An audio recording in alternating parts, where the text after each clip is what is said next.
Good morning.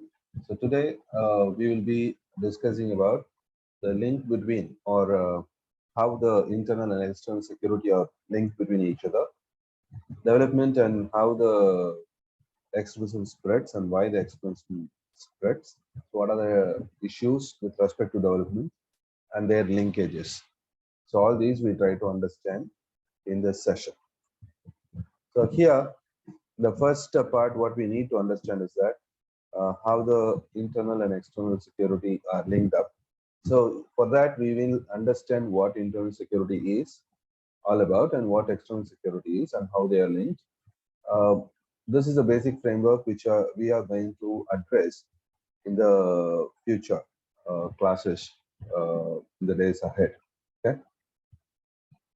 So now we can see internal security. So these are some of the internal security threats what we have in this regard.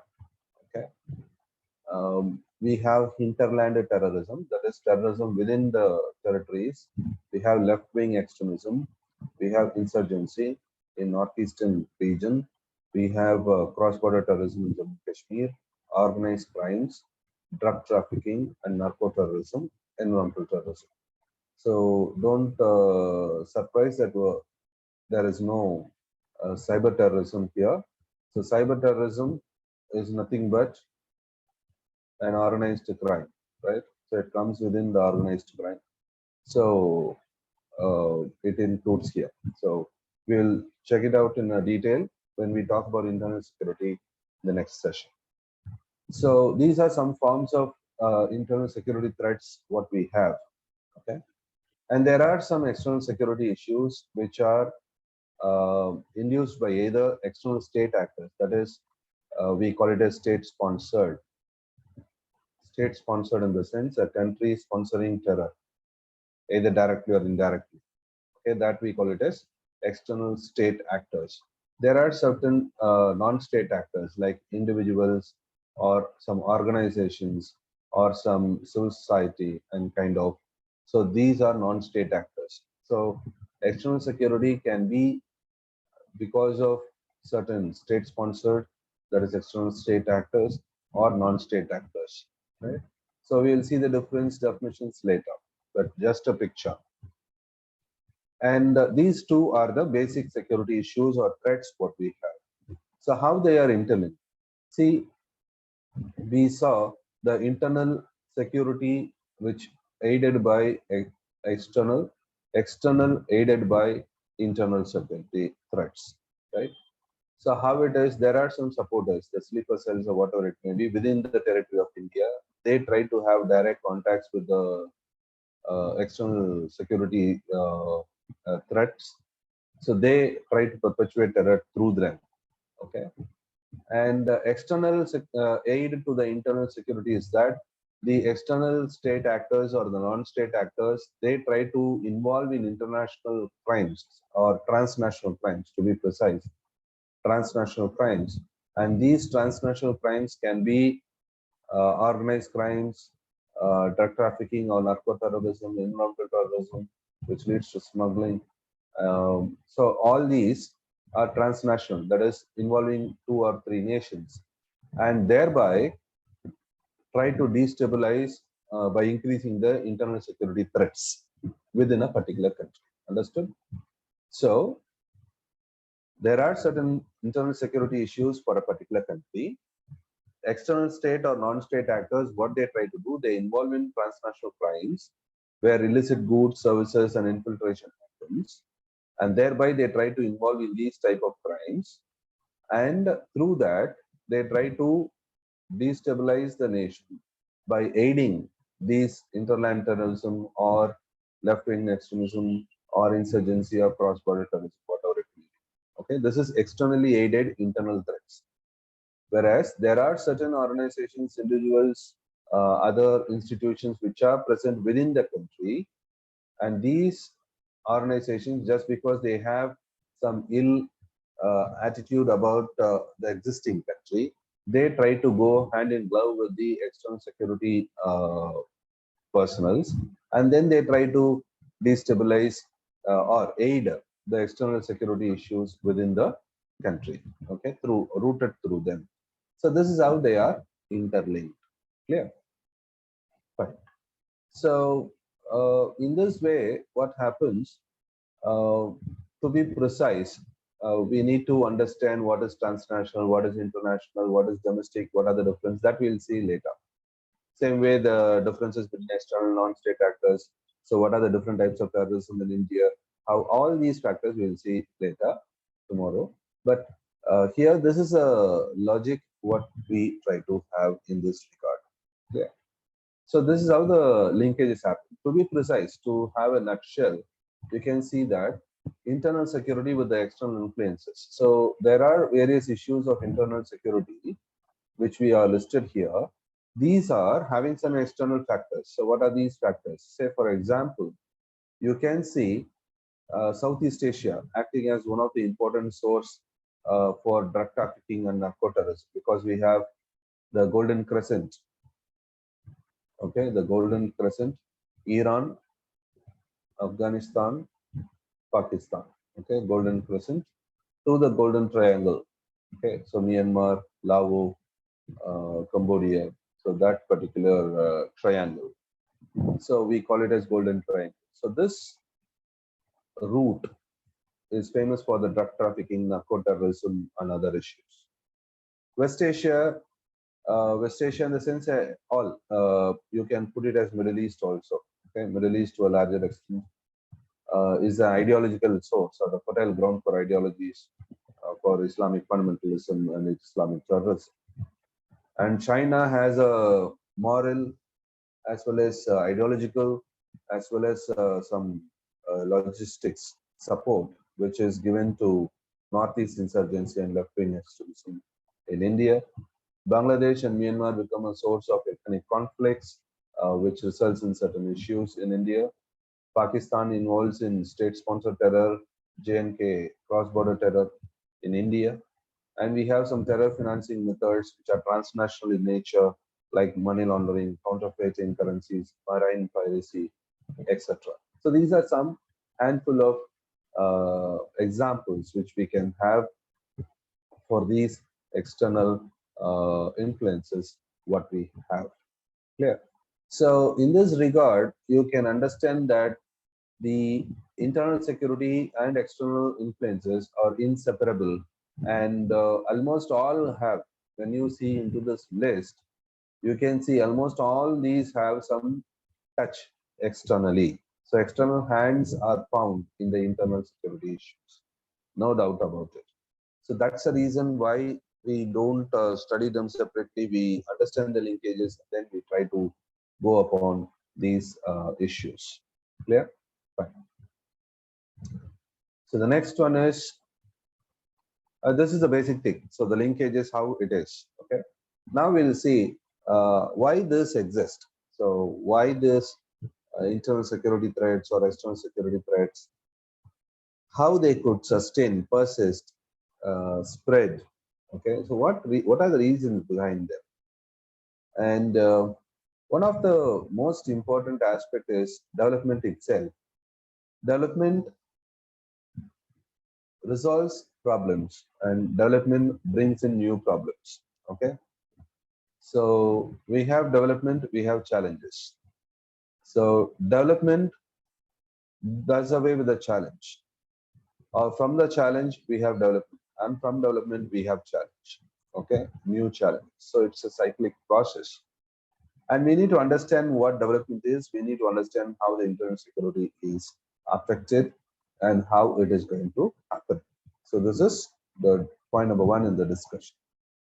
And number two, what we are going to have is how the national governance affects internal security. So it has both positive as well as negative. Positive in the sense we have governance which can act as a pill for internal security threat. But at times, the malgovernance in the national governance results in a fertile ground for internal security. So that can also happen. And you also have the socio-economic political context. That is, some challenges in social, economic, political context. of different groups of people like marginalized SCs, STs, backward classes, the other marginalized communities, etc. They act as a fertile ground for internal security threats, right? So all these three are sourcing or acting as a cause for the internal security threat faced by India. But how the solution can be?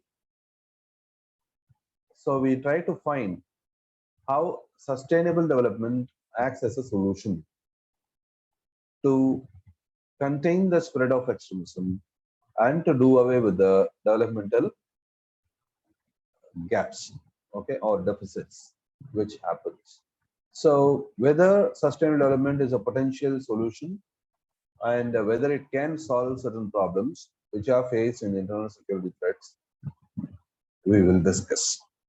So we are going to discuss all these four perspectives with respect to internal security linkages and how it acts either acts as a cause or how it becomes a basic solution by which we can resolve this particular internal security threat faced by any country, especially India, right?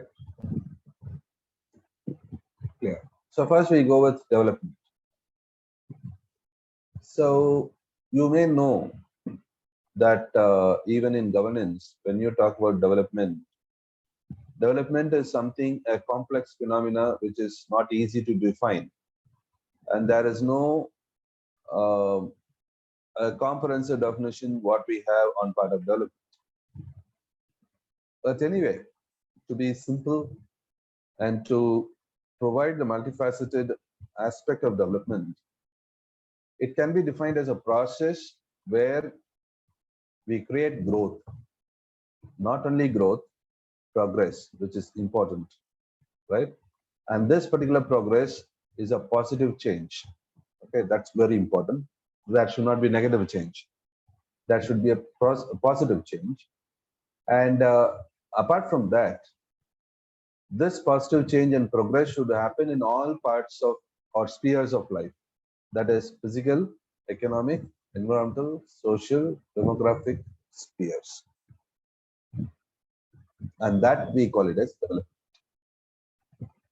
right?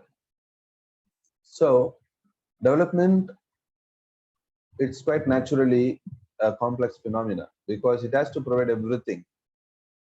Even if it is losing one, the others will be severely affected. Say, for example, there is progress, there is positive change, but growth is not there. What happens?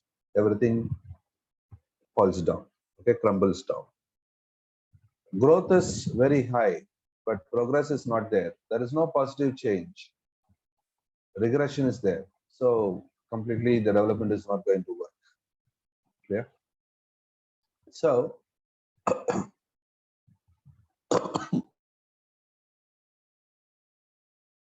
so automatically development in its own phenomena, whether it is going to bring in positive change or negative change, accordingly it is going to impact internal security. So that's the reason we call development and internal security are two sides of the same coin.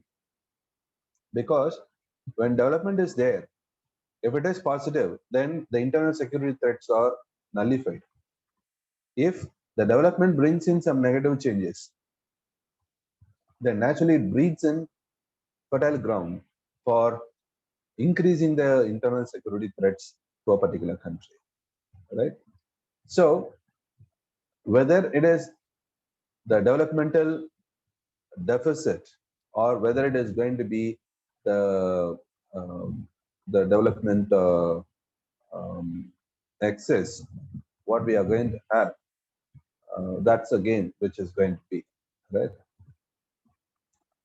So when there is a lack of development, naturally the extremist ideologies will flourish. You know what extremist ideology means. They will criticize the existing system. They will be moving to an extreme idea of carving out a state where the development will be. Clear?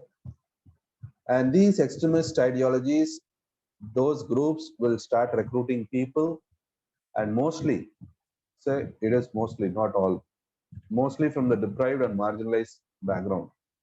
Because two parts will be there. One, intellectual team will be there. The other, the marginalized teams will be there. This intellectual team will go on for propagating ideas, whereas this marginalized team, group of people will go for the actions, that is, violent actions and so on, right? And you can find that development divides are there. Okay, what is that development divide? When development happens, you can see the development is unequal. The inequality prevails between the regions, between urban and rural, between sectors of the economy. That we call it as development divide. When the development divides increases, disparities and distortions increases, which results in disaffection and large scale migration. When large scale migration happens, naturally dissent will be there, marginalized section will be there, the forced labors will be there. So automatically a threat to national security is going to be there. Okay, so when development is good, that is different. When development is lacking, that is different. Lacking development is very, very difficult to handle, and that has a very high serious problem. Clear? So this is how development links with internal security. Clear? So the next thing is national governance. So development can be brought in only through proper governance, right? If governance is not proper, development will not be proper. Or if the development is not proper, it implies that the governance is not proper, right? So that means national governance also have a say on internal security. In this way, governance means we try to have an effective management of national affairs at all levels. Remember, at all levels. From grassroots to the top, the entire society has to be leveled up in all sense. Guaranteeing unity and integrity of the nation, securing safety and overall welfare of its people, then only we call it as governance. So at all levels it should happen, and it should ensure the safety of all and overall welfare of its people. So if people are marginalized, that means the governance is not happening. Clear? So in order to provide governance, what are the essential features you need to have?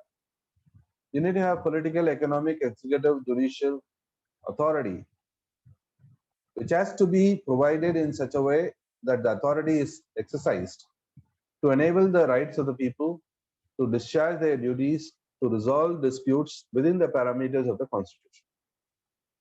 And most importantly, the rule of law. So, to provide governance, you need political structure, economic structure, executive structure, judicial structure, and enjoying the right is very important. Discharging their responsibilities and obligations are very important. Resolving the disputes are very important.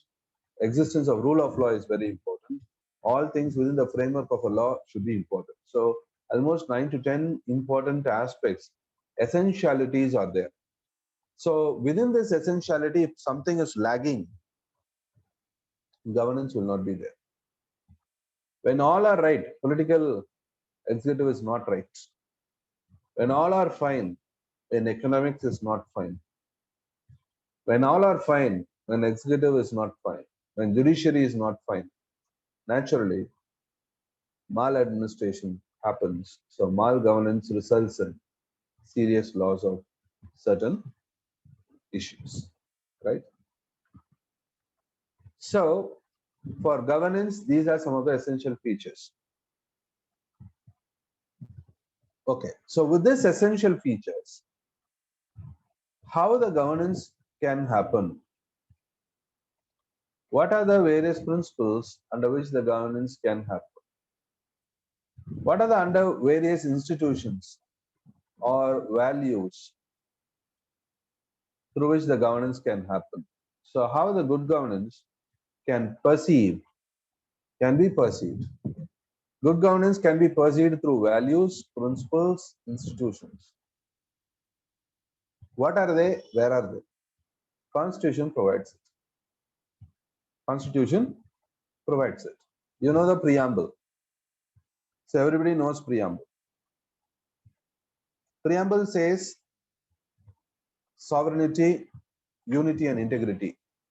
Okay, preamble says sovereignty, unity and integrity. And it says how a country should be. Democratic republic, socialist, secular. And the country should be based on justice, liberty, equality and fraternity. Correct. And apart from that, it says that the objective of this constitution is going to be individual dignity. Upholding individual dignity. By upholding the individual dignity, they will enjoy their rights, that is, access justice, socio-economic, political. Okay. So, we the people are the most important constituents of a country. So, in order to provide better governance to we the people, you need to have a set of governing structure, and that structure should be sovereign, and unity and integrity should be integral part of it. Democracy should be there, republic should be there, socialist nature should be there, secular nature should be there. Then only the structure can deliver some process. How the process is? It should be based on justice. Anything should be based on justice, right? And it should be accessible, socio-economic and political justice. And this justice should provide or ensure liberty, equality and fraternity in society. Right? All these processes should happen. Then only the goal of individual dignity can be achieved. So this is what the preamble says. How a governance should be provided. Right? The structure for providing governance. The process in which you provide governance. The objective of providing governance. The objective of providing governance is individual dignity. Article 21 is your objective. Right? And that's the reason why Article 21 of the Indian Constitution is so vast and its amplitude is very high, that it encompasses everything. You can put all rights, the past rights, the present rights, the future rights, everything into Article 21. Nobody is going to deny that fact, because Constitution's objective is that. In that way, the Constitution provides for a structure, process, and the objective. But what are the principles involved? The principles are directive principles of state policy. So we have discussed this when we had discussed the preamble and DPSP, when we discussed freebies. You know, there are some very core principles in DPSP. You know that DPSP is called as a core aspect of the Constitution or conscience of the Constitution, right? DPSP is called in this way by the framers of the Constitution. There are many principles. The principle is to minimize inequalities, eliminate inequalities, minimize inequality of income, eliminate inequalities in status, opportunity, facilities, gender justice, right? So we need to ensure legal justice. We need to ensure political justice, that is your village panchayats or Gram Sabha, so on. We try to ensure social justice through right to work, education, public assistance, the education and economic interest of SC/STs and other weaker sections to be protected, nutrition, and so on. So it gives certain principles where what constitutes governance or what is a core function of the government is highlighted in DPSP. When you do accordingly to DPSP, that is, see, when any party which comes to power, they adhere to the values of DPSP, they will be the most close to welfare state, and they will be almost one of the most closest, what do you call, the government to the people of India, right? Because DPSP wants to establish a welfare state, and they established a welfare state.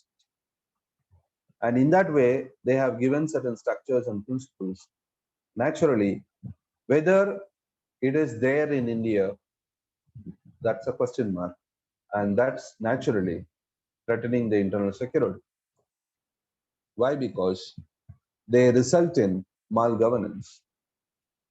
Malgovernance will result in failures, right? I use a harsh term here, failure. In exam point of view, you can use the word deficit, governance deficit, electoral deficits. Okay, so political executive deficits, deficits in political executive, leadership deficit. So you try to put deficit. That's somewhat a moderate term than the word failure. Failure is a harsh term, right? So largely we have failed. That's reality. Though we can have some silver linings or we can have some pats on our back with certain good things which can be optimistically shown, but we have certain crucial failures which shouldn't have happened, but it had happened, right? Anyway, we need to be optimistic that these will be resolved, and progressively we will be stepping ahead. Okay? But anyway, the problem is that we had failed in governance initially, and naturally failures are not new, and failures are opportunities. And we used that opportunity, and that's the reason why we had the panchayat institutions. We recognize the failure in the governance. We recognize the deficit in the governance. And that's the reason why we provided the path for democratic decentralization through panchayats, scheduled areas in the constitution. Thereby, we try to empower the people, inform the people through RTI and other instruments, and ensure participating communities have informed participation. Informed participation is very important. Just mere sitting as a dumb ducks and returning back doesn't work. So informed participation is very, very important. And then only the social audits will be a powerful tool in regulating the governance from grassroots levels, right? So from this failure, we had this particular development, but here the way to go. There are huge amount of uh, resources required, and we need to move forward with this particular aspect. Then the failure in the electoral system. One of the basic problem is that the free and fair elections, what we want to represent, is not free and fair to a larger extent. At least there is some trust deficit.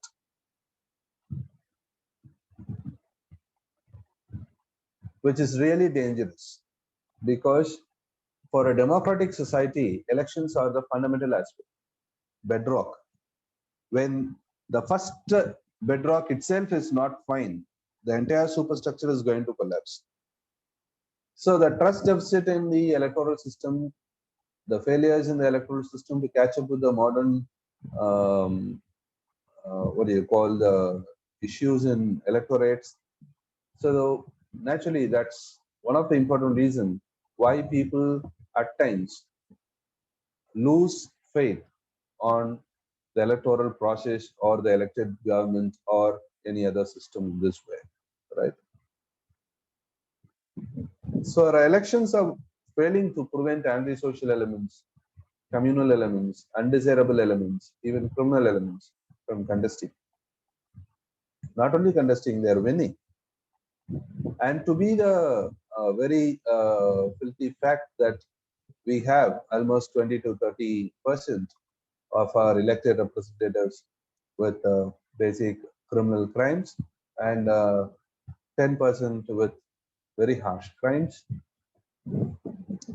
So in that way, and they are even openly declaring, in social media, how it happens. So we couldn't prevent it. And we could see the progressive decline, how the political system, how they try to use different tools, both the ruling party and the opposition party, hand in glove. They try to ruin the parliamentary structure. The debate, discuss, debate, dissent as a lifeline of parliament is now retarding. There is no discussion, there is no debates, there is no dissents acknowledged or assimilated with it. So the parliamentary values and the principles are definitely under a progressive decline. Naturally, the constitutional roles are undermined. And the Vora Committee in 1990s discussed about the deep nexus what the political personalities, the public servants, and the crime syndicates have. Right? Politician, bureaucrat, crime syndicates, underground dons, linkages are established. It's a real fact. It is continuing. The political executive fails to devote their time for constitutional responsibilities. Right? They never understand their responsibilities. They are largely into clinging to the positions, the powers and prestiges, so on. And political leaders never address to the common man's need. They try to be preoccupied on the vote bank politics, narrow sectarian gains, what they have from the vote bank politics, partisan basis, sectarian interest, and so on. So, on the whole, there are certain large-scale failures or deficits what we have. Without bridging these gaps, the political engineering or social engineering is very hardly seen. And all these have a significant impact on provision of development.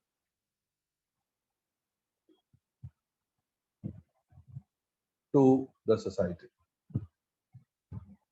When the development deficit happens, actually there will be some problems. Okay? So you would have known why the extremism now spreads. Even though when development is, why extremism spreads? Because of these, right? So naturally, we have a fertile ground.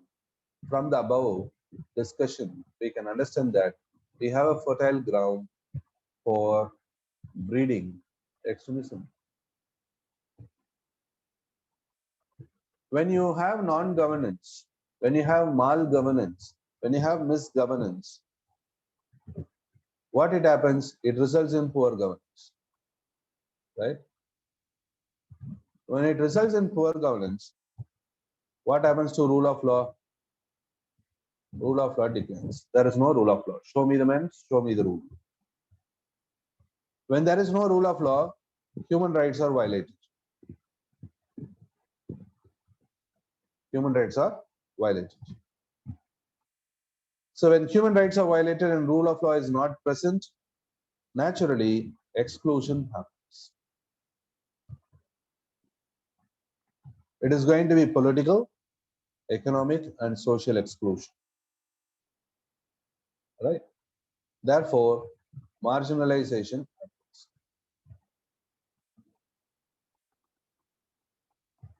When marginalization happens, discrimination comes in.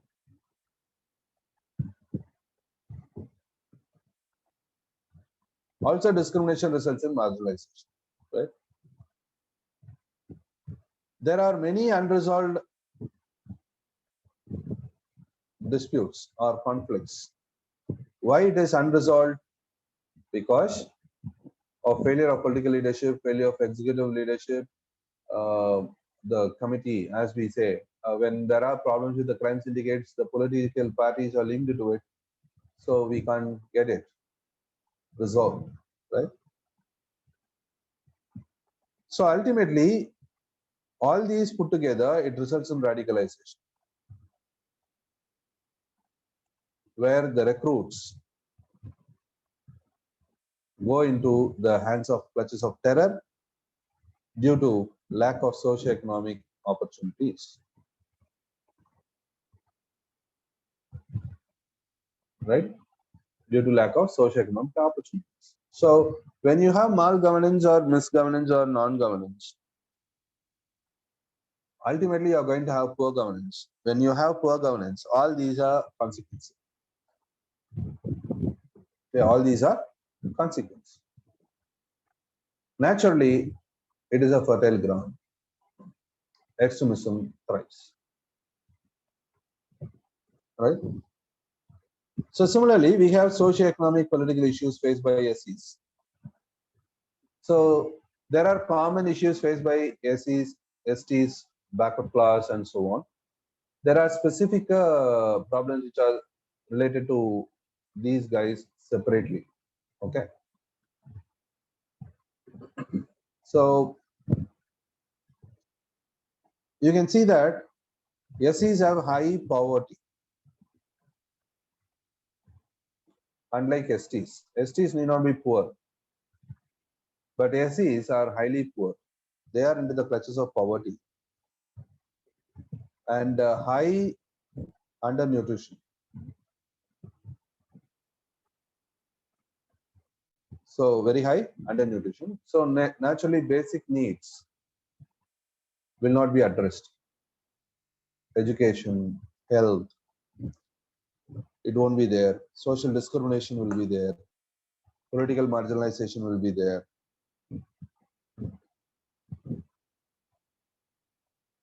We will have high amount of social discrimination.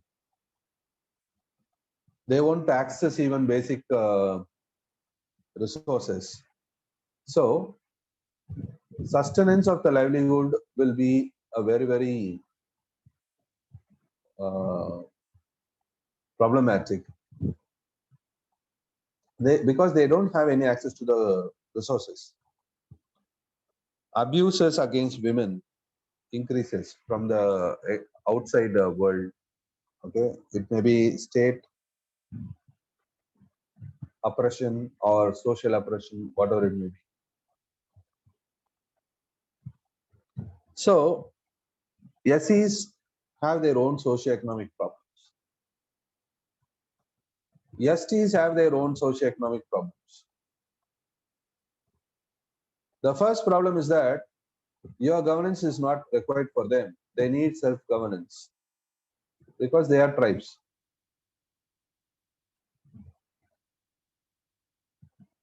Self-governance is lacking.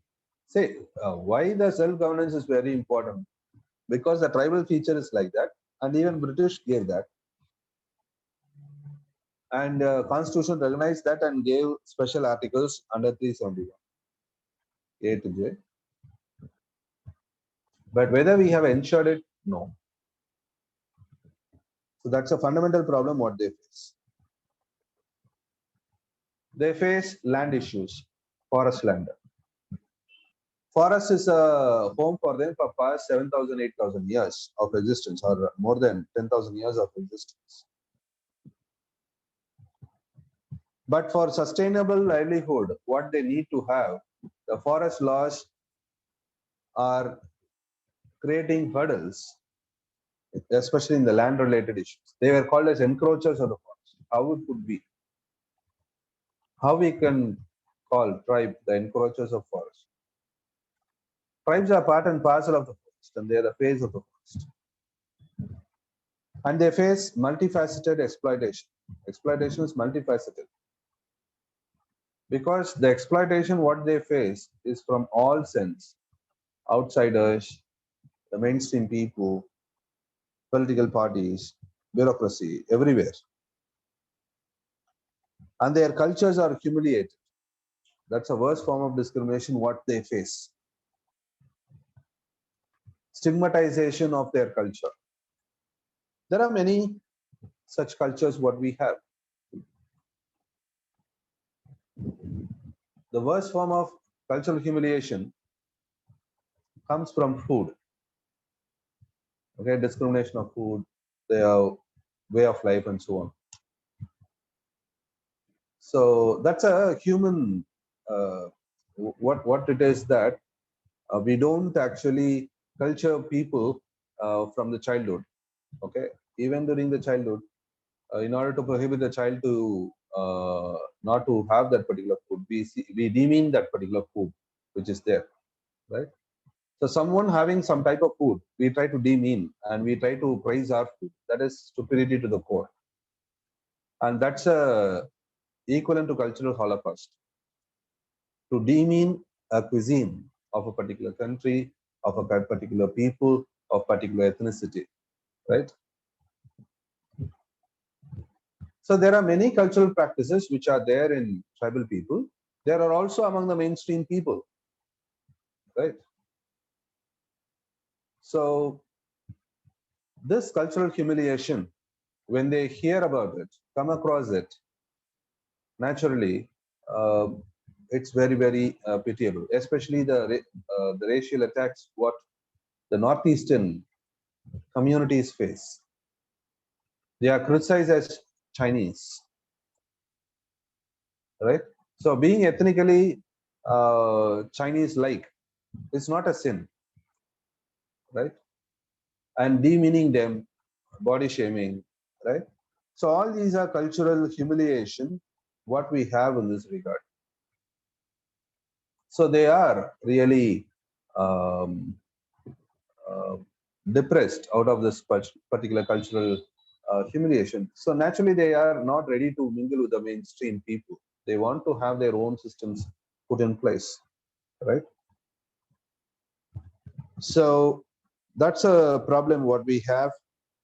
And actually, to be frank, the tribal population are with a larger heart to accommodate people, whereas the mainstream people are those with a narrow heart, which they actually don't like to be uh, accommodated in these cultural setup, right? So that's a problem.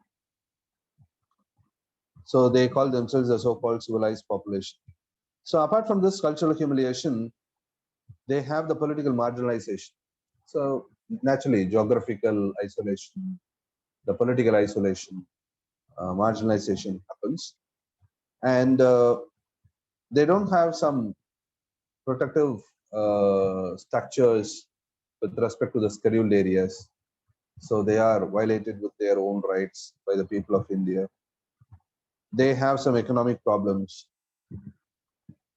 Credit is a problem. So, even when you are having bank access, next street you may have a branch, but you may have a credit or denial of credit.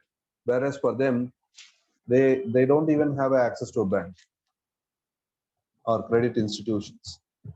They have to depend on money lenders who exploit them. As a consequence, they lose land, right? And to the epitome of these crises, the state itself involves in violence. right, against them in the guard that they are supporting terror and so on. So they die in the crossfire, they die in the misadventures of the state. And apart from that, the overall abuse the women face from the state as well as the outsiders. So all these contributes and all these gather momentum as a ready to erupt volcano. At one point of time, the volcano erupts. When a fertile ground happens, when that particular threshold crosses, and when someone acts as a fulcrum to remove the cap, so naturally it will erupt. So in that way, the radicalist, fundamentalist, extremist, all these act as a weapon or a tool to use these socially, educationally, politically, economically vulnerable population. They convert them into a recruit and they try to exploit them. They are also exploiting them in the name that they try to achieve these. Right? If they are really supportive, if they are really achieving, why the left-wing extremists, the insurgents, the terrorists are torturing these public who initially supported their cause? There are a large-scale exploitation on part of Naxals, which has been exposed by those who were converting themselves from Naxals into a mainstream person through rehabilitation and surrender policy. So they have exposed how they were exploitative upon these villages, upon these tribesmen, upon these marginalized societies, communities. So ultimately, extremism is kept on fuming up. It fumes up because of these three basic important problems. But these are larger issues. You can see each has larger issues to speak on. These have larger issues to address on. Such a huge Herculean task is upon the government and the state, that is state I mean, the people of the state, to address these issues and to bring out uh, these failures as an opportunity and to do away with these aspects. Then only the extremism spread can be stopped. Okay. See, you can see that the wonder aspect is that government has democracy. Democracy, all are big values, all are great values, but they are not percolating, right? But extremist ideas, terrorist ideas, radical ideas percolate very fast, right? When you speak about democracy and you mobilize people, not more than 5K people comes. Whereas when the red corridor calls for a meet in a village, 50,000 people gather in one go. Why this percolation happens? Why this penetration happens? Because the commitment what the extremists have upon their ideas, we don't have the commitment upon democracy, we don't have commitment upon our socialist principles. We question democracy, we question secularism, we question everything since it is democracy. And that's the reason why we call democracy dies when democracy lives, right? So it's quite natural, but the strong essence of democracy is not going out because we are not largely believing in it, institutions, values, and so on. Naturally, when you don't believe, you don't propagate. That particular vigor will not be there. Whereas for extremists or terrorists, blindfoldedly, they believe to the core. And naturally, the vigor will be there. The vigor of the new convert will be there. And actually, they try to move on, right? So in that way, it tries to happen. Clear? Fine. So these are the reasons why we have extremists spreading across issues. And there are certain issues which comes out of developmental aspect. That is, we saw development brings in challenges. Our development breeds disaster, whatever it may be word you can put it. So we have forest policies. The forest policies are those which are having some problems, loss of habitat, loss of rights, loss of livelihood. Land alienation happens where insecurity and exploitation happens.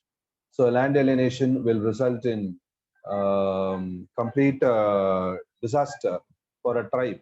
So tribal population completely it is a disaster, land alienation, than the other population. Then comes your common property resources. The common property resources are those which are the common forest resources which are exploited. So there are community forest resources and there are common property resources. These community forest resources are exploited for this particular common property resources like industrialization, privatization, development projects, and so on, which results in land alienation and forest policies doing away the rights. And same way, we have some developmental policies termed as SEZs, mega food park, which acquires land, which alienates people. Forced eviction happens, where the displacement rehabilitation becomes a nightmare. And not only a nightmare, it's not going to be, it's a mirage. It happens to be a mirage, rehabilitation. So when insecurity of the livelihood happens, say all of a sudden you think, tomorrow I may not earn. Say the state of mind, what you had when demonetization happened. I'm not talking about demonetization the next day, because next day you know the clarity what you can do with that money. But that 8 p.m., how a rural people would have thought with handful of resources, right, money, and all of a sudden they feel that this is no worth of money. What would have happened? That state of mind. Okay, that just take that state of mind. That is the state of mind permanently inflicted upon them throughout their life. How it will be, right? And environmental degradation, which comes with respect to developmental issues.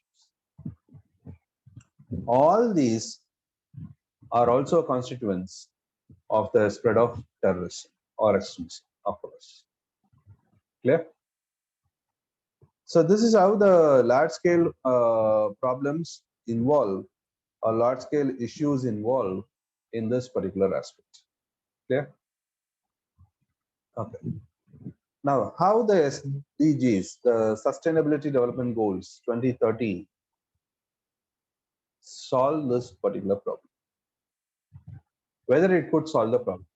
Say, you can see that till now what we have seen, there are developmental problems, there are poverty problems, there are social problems, economic problems, political problems, right? SDG have 17 goals. Out of the 17 goals, these 6 goals have direct attack on the spread of extremism. How? SDG 1 aims to end poverty in all its forms everywhere. Okay. So poverty is a root cause of problem for everything in all forms, in all possible areas. So when you are trying to work upon SDG 1, naturally the developmental issue, one of the first problem, the poverty is going to be nullified. The second one, SDG 4, talks about inclusive quality education for all segments of the population to promote lifelong learning. What happens when education happens? They can be differentiating radicalization. They can understand the developmental issues. They can understand what government says. They can understand the ill effects of supporting extremism, right? So inclusive education should be there, a quality education should be there, right? Then comes SDG 5, which focus on gender equality. That's very important. When gender equality is provided, and women empowerment is a most important aspect of or it acts as an antidote for radicalization, fundamentalism, extremity, etc. Because when you talk about gender equality, you definitely will come out of fundamentalism.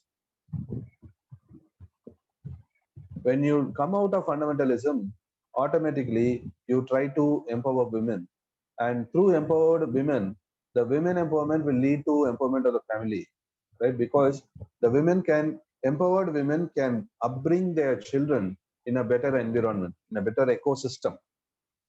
So naturally, the influence, the sphere of influence of extremism comes down upon the youth, okay, especially upon the youth. Then, SDG 8, it promotes inclusive, sustainable economic growth. So when it is inclusive and sustainable, the growth is redistributed. So naturally, concentration of wealth doesn't happen. When concentration of wealth doesn't happen, disparities comes down. When disparity comes down, naturally, the discrimination and other aspects comes down. Yeah? SDG 10, inequality within and among countries are going to be reduced. That is, regional inequalities are going to be reduced. Then SDG 16 promotes peaceful and inclusive society, justice for all, right? Institutional accountability at all levels. So, to be precise, when one understands that sustainable development goals are achievable and sustainable development goals are at least steps towards it, addresses the basic issues in the society. It can be developmental issues, social issues, economic issues, or any other issues. Thereby, it tries to correct the governance process. Thereby, a poor governance can result in a better governance, a good governance, and the best governance of all, right?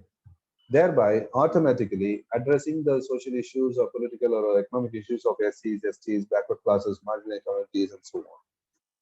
And these vulnerability comes down.